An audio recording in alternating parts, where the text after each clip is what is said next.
Hi, let's take a look at some intermediate SQL. I'm going to start by going into my SQL workbench. Depending on how your computer is set up, it may be in a different spot or you may have a shortcut. I'm going to go to the program, my SQL, and within that folder I am going to look for my SQL workbench.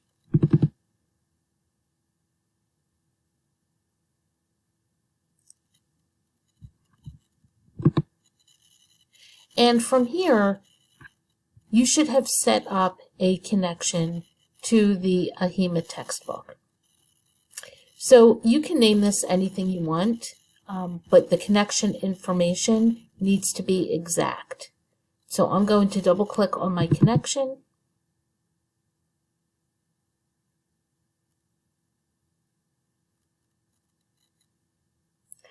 And so what we have here is the view and the SQL editor. In this area where my cursor is flashing, that's where I'm going to type my SQL. And over here on the left, in the schema called AB107114, we have all of these tables. You may have to click the drop down to show them. And the tables here are actually not like tables you would find in a usual database.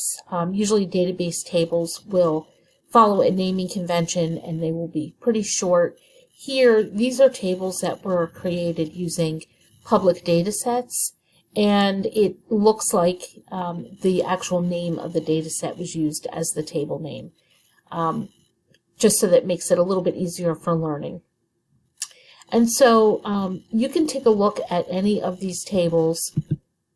Best way to do it is to either explore by clicking the drop down, for example, CBSA table, and then you can click the drop down on the columns to see all of the different columns, otherwise known as fields or variables here. In this case, this table only has one column. A better example may be the HCAPS data that has many more columns, such as HCAPS ID, provider ID, and so on. These other items here, like indexes, foreign keys, and triggers, you don't need to worry about. Those are more database administrator tasks. And so if I wanted to take a look at all the data in this table, I can explore it just by going in and selecting a sample of rows. It will limit me to 5,000 unless I change that variable, or I can start putting in SQL to select the data. And so I can start by typing some of my keywords, and as I start typing select, you can see that the SQL workbench will give you some help, and you see that metadata tag there, key W for keyword. So you could just double click on select, or you could finish typing it, and you'll also see that the keywords will change colors as well. So I'm going to select certain columns. So if I'm not sure what columns, I can come over here and just take a look, and I can say, okay, I want provider ID,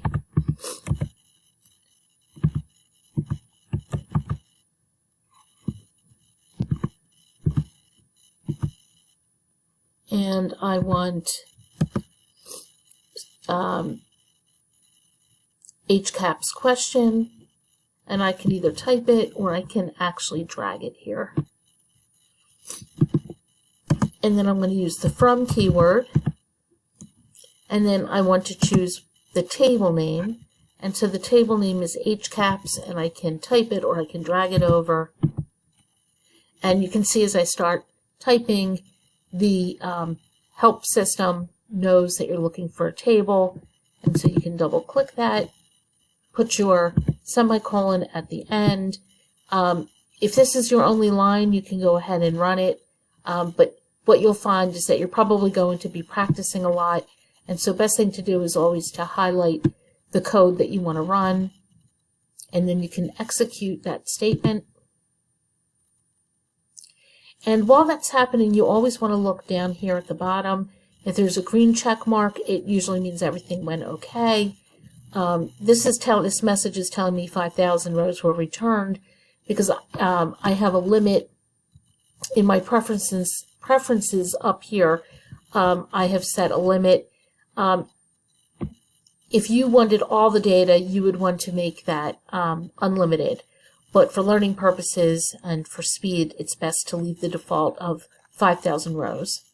And then you can see here that I brought back the provider ID and the HCAPS question, and it's listed here. And if I want to export the data so I can use it in another tool, I can do that as well.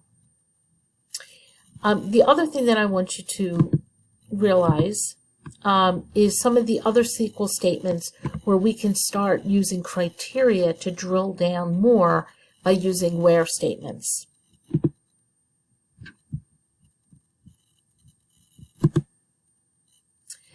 Best place to practice and for a cheat sheet is to go to the w3schools.com SQL site. And first you're going to start off by practicing simple select statements like we just did with the select and the from keywords. And the syntax is typically select, your columns separated by commas, from, and the name of the table, followed by a semicolon. The 3 dots that you see here are not really part of the syntax. That is just meant to represent that you could continue selecting column 3, column 4, and so on.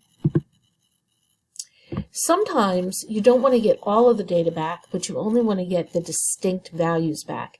So let's say you wanted to bring back city and state from a table.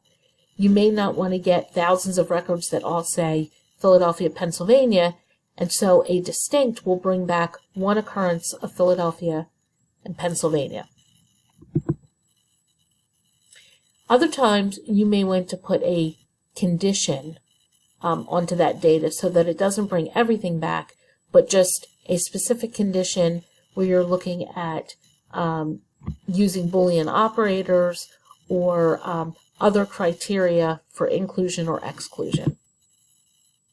And the way that you would write this is using your typical select statement, then a where keyword, and then your condition, and you can have multiple conditions.